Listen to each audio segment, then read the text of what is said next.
অবশেষে সকল জল্পনা কল্পনা শেষ হলো। 23-24 সিজনের ব্যালন ড'রের নমিনেশন পেল 30 ফুটবলার। 2003 সালের পর সর্বপ্রথম এই শর্টলিস্টে জায়গা হয়নি লিওনেল মেসি এবং ক্রিস্টিয়ানো রোনালদোর। কিন্তু এই 30 জনের লিস্ট 100% একজন ডিজার্ভ করত, কিন্তু তাকে নমিনেশন দেওয়া হয়নি। ব্রাজিল এবং রিয়াল মাদ্রিদ প্লেয়ার রদ্রিগো 23-24 সিজনে 23 গোল এবং 11 অ্যাসিস্ট, মোট 33 গোলে অবদান তার, যেখানে তার ক্লাব এবং national teammate Vinicius Junior Ballon ডি'র জয়ী হতে এগিয়ে আসেন সবার আগে। সেইখানে তিনি ব্যালন ডি'রের 30 জনের শর্ট লিস্টেই জায়গা পেল না। এত সুন্দর পারফরমেন্স করে ভিনির সমান সংখ্যক ট্রফি জিতে কেন, কিভাবে? ব্যালন ডি'রের 30 জনের শর্ট লিস্ট প্রকাশের পর রদ্রিগোর ইনস্টাগ্রাম স্টোরি, যেখানে তিনি চ্যাম্পিয়ন্স লিগ ট্রফি, লা লিগা ট্রফি এবং সুপার কোপা দে ইস্পানা জয়ী হওয়ার পিকগুলো একসাথে করে উপরে হাহা ইমোজি দিয়ে স্টোরি দেন। তিনিও হয়তো অবাক হয়েছেন এই লিস্টে তার নাম না দেখে। মেসি রোনালদোর যুগে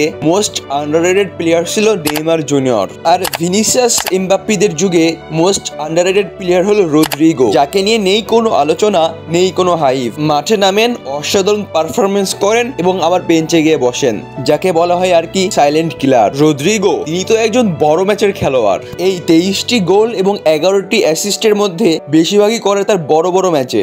এরপরেও এই লিস্টে তিনি কেন জায়গা পেল না তা আমার বুঝে আসে না। রদ্রিগো, আপনি এমনভাবেই এগিয়ে যান, এমন অসাধারণ পারফরমেন্স করতে থাকুন, আপনার লাখো কোটি ভক্ত আপনাকে ভালোবাসে।